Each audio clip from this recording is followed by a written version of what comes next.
Halo semua, kami dari kelompok 1 DX100D Agamawi hendak membawakan video dengan materi kemiskinan di tengah melonjaknya harga pangan dan inflasi. Mari kita mulai pembahasan dengan mempelajari terlebih dahulu definisi kemiskinan. Kemiskinan adalah keadaan saat ketidakmampuan untuk memenuhi kebutuhan dasar seperti makanan, spiritual, pakaian, tempat berlindung, pendidikan, dan kesehatan.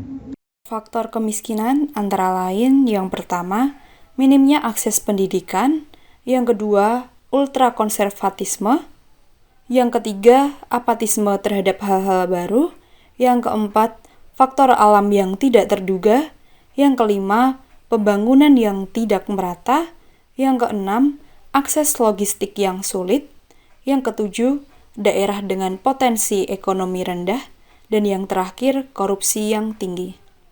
Lalu, bagaimana peran agama di dalam kasus ini? Seharusnya, institusi agama menjadi pusat pembelaan bagi mereka, kaum yang lemah dan miskin. Peran dan ajaran agama harus dirumuskan kembali terus-menerus melalui institusi agamanya masing-masing. Hal ini dikarenakan sesungguhnya dalam setiap ajaran agama terdapat ajaran untuk saling membantu sesama. Tingkat inflasi yang relatif menurun pun tidak membantu memberantas kemiskinan yang ada di Indonesia. Sudah sejak 2017, inflasi di Indonesia menurun. Namun, apabila dilihat kembali ke data penduduk miskin di Indonesia, jumlah penduduk miskin di Indonesia masih stagnan banyaknya. Tidak ada penurunan yang signifikan.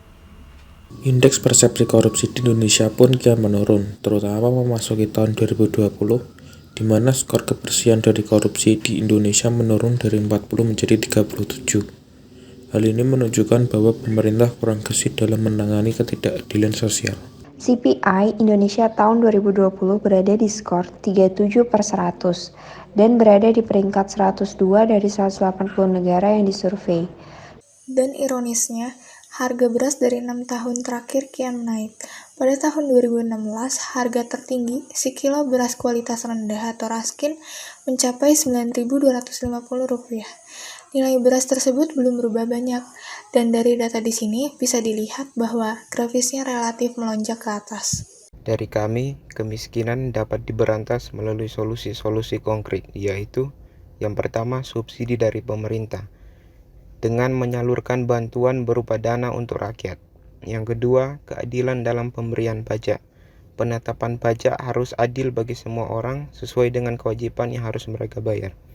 Yang ketiga, peningkatan arus perputaran moneter dengan cara meningkatkan perputaran uang atau menurunkan suku bunga. Yang keempat, pengurangan tingkat inflasi.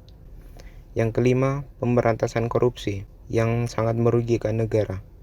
Yang keenam, pemerluasan lapangan kerja agar tidak terjadinya angka pengangguran yang tinggi di negeri ini.